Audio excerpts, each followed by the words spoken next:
Order of the ballot.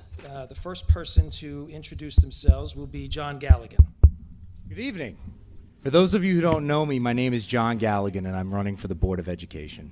My wife Beth and I have been residents of Miller Place since 2005. We have 2 children in the district, Lindsay, who is currently in 10th grade at the high school, and Jack, who is currently in 6th grade at NCR.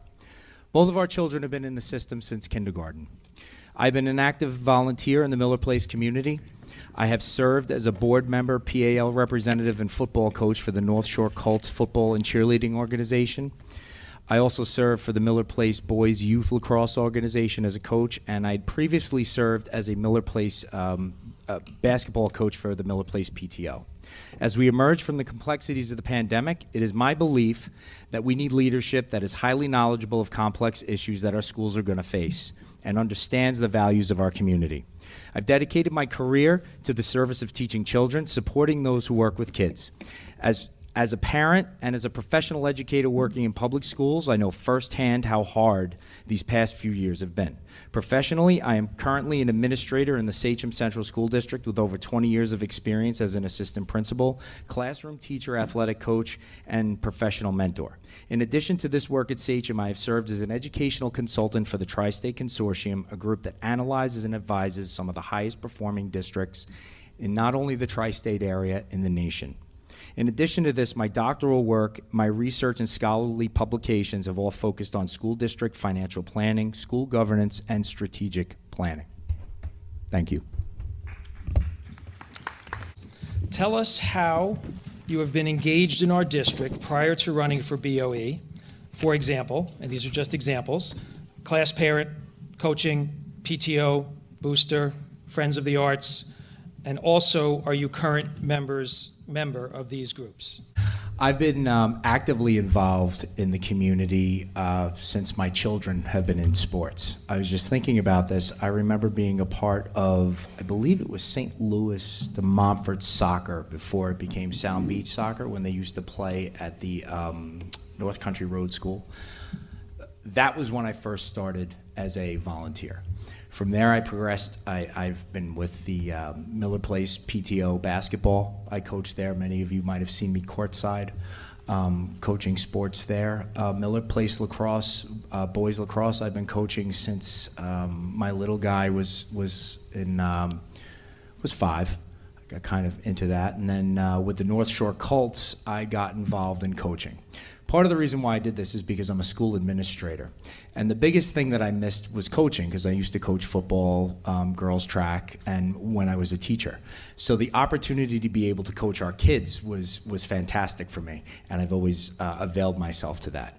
I also typically help out. I've helped out with the girls track team. My daughter's on the track team, and I've been out there measuring discus shot put, and I try to help everything out. In particular with the Colts, we were able to grow membership through the pandemic, and I was very, very proud of what we were able to do. We organized the kids going to homecoming parades, and a big focus has always been on the kids getting involved in Miller Place's culture as soon as they possibly can. I've always been a big advocate for that, and doing what I can to do that. I truly do like working with kids, and I've made lifelong friendships with families doing that, and that's what's so great about our community. Mystery reader, done that. Father-daughter dance, I remember that. I've participated in every way I humanly possibly could for the benefit of my own children and for the community here. Second question. This should be a nice, easy one that we can do quickly and help us get to some other questions. What is one, not 2, not 16, what is one non-monetary thing that you feel you can do to help bring the community together? Miller Place is a great community. We moved here because of the reputation of Miller Place, and I do believe in knowing people here. We do have a great community. I think we need a Board of Ed, and I think we need people on the Board of Ed that are going to be able to work together and to build cohesion. I think we need to do that. I think we need to showcase that transparency. I think we need to showcase what we are about. I think we need to go back to just being able to have respectful dialogues. with everybody at a seat at the table and have honest, respectful conversations. Because I think we all want the best for our children. And I think we all could use what's really good about this community to address whatever shortcomings we have within our community. So it's about engaging all stakeholders. It's about engaging parents in the process. It's about even providing forums for parents to be involved and actively engaged in a respectful dialogue within the process. I mean, that could be with developing curriculum, that could be with any kind of program that's coming out, or even with anything that is that could be perceived as divisive or something that comes down, that we have to address as a community. I do believe that we all need to work together, and I think that I could bring that to the table just from my history, my background, I think my professional knowledge in schools. I think I could bring that, and the fact that I'm willing to work with anybody just for the greater good of our community. Thank you. Next question. What is the most important issue that has driven you to run for the Board of Ed seat, and how do you plan to fix it? My background, I wrote my dissertation on the impact of the tax cap. I also wrote an article called Funding Crisis in the Suburbs. And the person I wrote the article with was actually the business official that blew the whistle on Roslyn, if anybody knows the history of that. Simple. My ideas moving forward are this. Our reality is that over the past 10 years, the district enrollment has declined 20% by almost 600 students. To account for this reality, we have to work together to strategically plan how we can add academic programs, sustain the programs, and prepare kids to have a successful future. I mean, we need to have our eyes on the 2036 Miller Place graduates. What is that going to look like with declining enrollment? I work in a district that was devastated by draconian cuts because they didn't plan out exactly what would end up happening. I don't want to see this happen here in Miller Place. I want to see us grow. I have ideas too with regards to special education offerings. Maybe as our enrollment declines to the point that was brought up here, we could take a look at some of our programs. We could look to bring in services.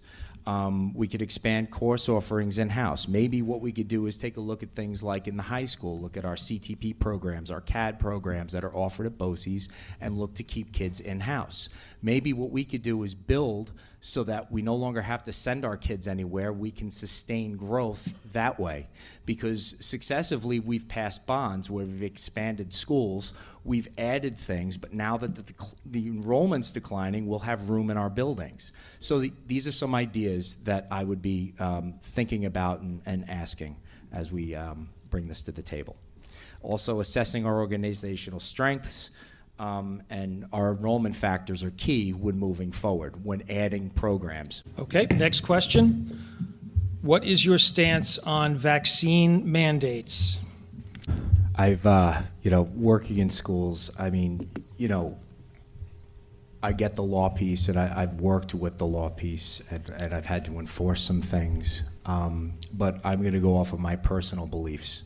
I personally believe in parent choice. I personally believe that parents should have the right to make all the medical decisions for their children, working with their primary care physicians. I don't believe that government really should have much to do with that, and that's my personal belief. Next question. It's a long one, so bear with me. What are your views on CRT and other initiatives to educate our children on similar topics in school?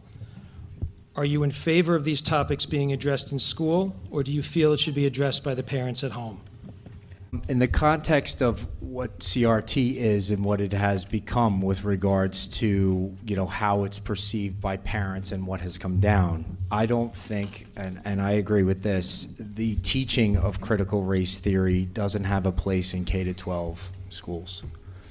I do believe, as a former social studies teacher, we did have to objectively teach about what controversial topics are. I mean, from a completely objective point of view. An example of that is, I'll say this, my family belongs to St. Louis de Montfort. We are, I'm a Catholic. But when I had to teach about social studies, I did not teach, my kids and basically say they had to be Catholics. I think that critical race theory itself, the teaching of the belief of it has no place in K-12 schools. But I think that, if there is a concern with that or anything coming down from upstate New York, I think we have to have active engagement councils as to concerns that we have, so we don't have misconceptions of what's going on in the classrooms. Because I honestly think political divisiveness, if we could, kids should learn everything objectively, right? We want them to be critical thinkers. We want them to know, basically what both sides of the argument are. And any good teacher, you're basically not going to be able to tell whether they are liberal or conservative. What you want to foster is critical thinking, and we want our kids to be able to do that. But to answer the question, I don't believe that there is a place in K-12 for critical CRT. Next question. If elected, how will you promote communication and transparency and accountability? All right. I agree. I agree that we need to increase transparency, but it's also the perception of transparency. When you go on the Miller Place website, if you click around, you're able to get most of the documents, right? Like the budget documents and a few things. But I definitely believe we need an enhanced, overhauled website where things are more easily, readily available. I would recommend, as a board member, we look at a system like e-governance board docs, where you could have at your fingertips, you have the agendas and the things going on. It would have helped me because I work in another district. It definitely would have helped me if we had the ability to live stream, because then you're able to click back and actually watch meetings and able to see what's going on and kind of who said what. I believe we should explore curriculum councils and budget councils. What does that mean? Well, instead of having just a curriculum committee, you have councils. You have groups of constituents that could actually sit and have a conversation about things. To your point, like with curriculum, engaging parents, on my visits with the Tri-State Consortium, there's really no secret sauce as to what goes on in the classroom. What it really is it's the level of engagement in the community with academics. And it's talking about those topics, and it's listening to parents when things are brought up that we don't, that aren't understood, and seeing how this is going to impact. And I think having our staff members, having our teachers, having the ability to showcase what goes on, and the good things about Miller Place is really going to help with the transparency piece if we bring some of these things in. Thank you. The last question, and it is, please discuss your understanding of how curriculum is adopted and who guides the curriculum. As a Board of Education, you're kind of like the board of trustees of a corporation, but the superintendent is kind of like the chief educational officer of the district. So with regards to curriculum, it's simple. We have New York State standards. We have AP standards from the College Board. We have, we've talked about BOCES, trade schools, and these things. But I think what we need to know is, what is our academic vision going to be? Like, we need to think about, I think we need to think in those terms. I brought up a curriculum council. Well, that is to engage, that is so that parents can be engaged in the curriculum process. Some of the variables we need to look at are our declining enrollment. What is a 2036 Miller Place graduate going to look like? What is going to be accessible to them as enrollment declines? And I think, as a board member, I would ask questions regarding what are our organizational strengths and needs with regards to curriculum. What are the enrollment factors, budgetary resources? Have we sought teacher feedback? What have teachers created? How do teachers carry out the curriculum? What is our alignment, our scope and sequence from AMPS to LADIA Decker to NCR to the high school? How are we vertically aligning everything that we want to add? And does this fit into the framework of our overall academic vision?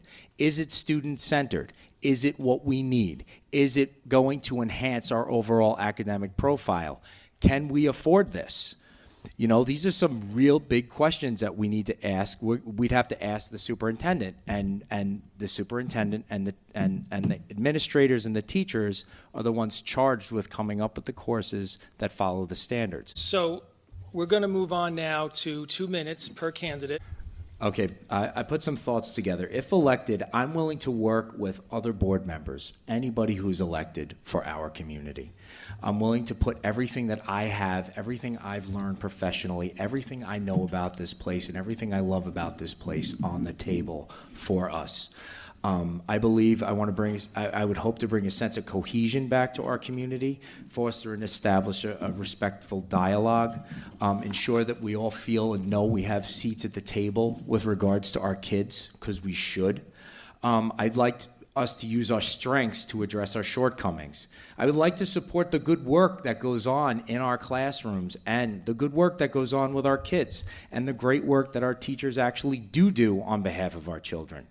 I want to see sustained academic improvement in all areas through strategic planning, and this requires establishing and maintaining relationships that are built on trust. My ultimate goal as a board member would be to foster an environment that consists of talented educators, hardworking, compassionate students, and supportive parents that supports our kids to become the greatest version of themselves. And I mean, we have to constantly assess and review what that looks like, and we have to have engagement dialogues as a community to do this. And we all need to know our roles in that, but we also need to, yes, hold people accountable, but also support people so that they can do the very best for our kids.